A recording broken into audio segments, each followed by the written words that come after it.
A couple weeks ago, I found out about a website called Photopea.com, and when I found out what it could do, I was pretty shocked. It's claiming to be the free version of Photoshop that's actually good, and they're right.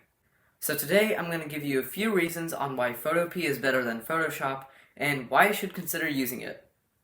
So the first reason is that Photopea is a free website. Think about those two words, free. You don't have to create an account, and you don't have to pay. You just open up Photopea.com and get straight to using it.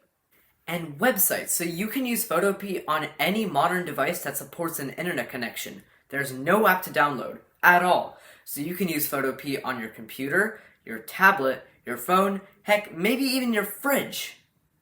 Wait, that's actually a good idea. I might test that out the next time I go to Home Depot. Number 2, Photopea just straight up copied Photoshop's homework. Like, look at these two interfaces, and don't tell me that they don't look similar. Like, I swear there's going to be a lawsuit someday about this. Number 3, Photopea actually handles some features better than Photoshop does. Like, the other day I was trying to use the colorize feature in the hue and saturation adjustment layer, and Photopea did a better job at handling the colors than Photoshop. That's impressive. Number 4, so you may know that in early 2019, Adobe released their very own Photoshop app for the iPad, and it was really cool. You could do a lot of things that you would normally do on a desktop on an iPad. The problem was there were some features that were just lacking.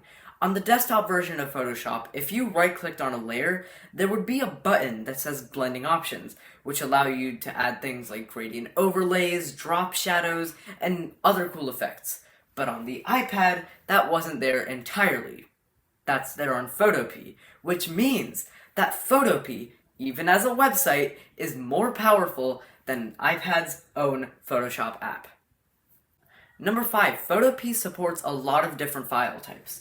So, I know it's blurred on the video, but it supports .psd files, which is Photoshop's main format, Adobe Illustrator files, Adobe XD files, .sketch files, .pdf files, .xcf files, RAW files, JPEGs, PNGs, GIFs, TIFFs, SVGs, DDS. It supports a lot, so you import any image, it's probably guaranteed that Photopea will recognize it.